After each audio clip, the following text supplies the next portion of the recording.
Praise the Lord. இயேசு கிறிஸ்துவின் நாமத்தினால் உங்கள் யாவருக்கும் அன்பின் வாழ்த்துக்கள். இந்த நாளில் கர்த்தருடைய நாம் மகிமைப்பட முடியாய். இந்த உலகத்தில் வாழ்றது ரொம்ப கஷ்டம்தான்.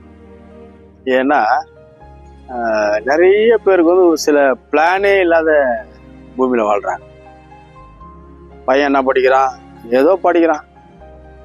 பொண்ணுக்கு எங்க வரன்னு பார்க்க போறியா, ஏதோ கிடைச்சா பரவாயில்ல அப்படிலாம் நம்ம எப்பவுமே சொல்லக்கூடாது. நம்ம பிளான் பண்ணாதான் நம்ம வாழ்க்கையை ஸ்டார்ட் பண்ணவே கூடாது. ஏன்னா பூமி அனைத்தும் நிறைய பிரச்சனைகள் இருக்கிறதுனால ரொம்ப கவனமா இருக்கணும், ரொம்ப கவனமா இருக்கணும். கர்த்தர் கூட பார்த்தீங்கன்னா அந்த பூமியை எல்லாத்தையும் உண்டாக்கணும், மரம் செடி கொடி எல்லாத்தையும் உண்டாக்கிட்டு அப்புறம் தண்ணி பழங்கள் காய்கறி எல்லாம் உண்டாக்கி கடைசியாக தான் மனுஷனை உண்டாக்குறாங்க. அப்போ வந்தவொடனே பார்க்குறான் ஆதாம் ஏவாள் எல்லாமே இருக்குது, சந்தோஷமா அனுபவிக்கிறான்.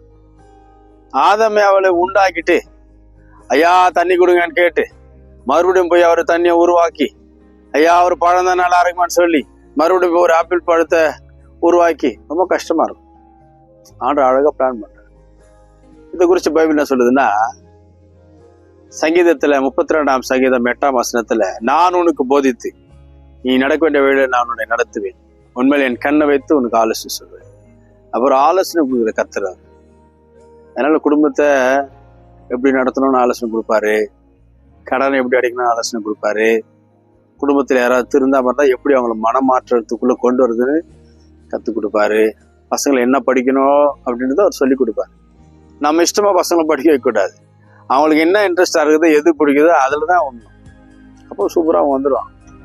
அதனால இந்த அருமையான கடைசி நாட்கள்ல திட்டங்கள் இல்லாம வாழ்க்கை வாழ்ந்தா கஷ்டமா இருக்கும். அதனால நல்ல பிளான் பண்ண கத்துக்குங்க. ஜெபம் பண்ணி ஆண்டுகிட்ட கேளுங்க, ஆண்டவரே எனக்கு இந்த காரியத்துல ஆலோசனை கொடுங்கன்னு கேளுங்க. வேலையோ பிஸ்னஸோ அது எந்த காரியமா இருந்தாலும் நான் என்ன செய்யணும்னு சொல்லி நீங்க கேட்டீங்கன்னா அவர் நிச்சயமா அவங்களோட பேசுவார், நல்ல ஆலோசனை கொடுப்பார், நல்ல திட்டங்களை கொடுப்பார், பெரிய அற்புதங்களை செய்வார். உங்க பிரயாசத்துக்கு நல்ல பலன் உண்டாகும். உங்கள் துக்கம் சந்தோஷமாக மாறுவதாக என்று சொல்லி உங்களை வாழ்த்துகின்றேன். God bless you. Amen.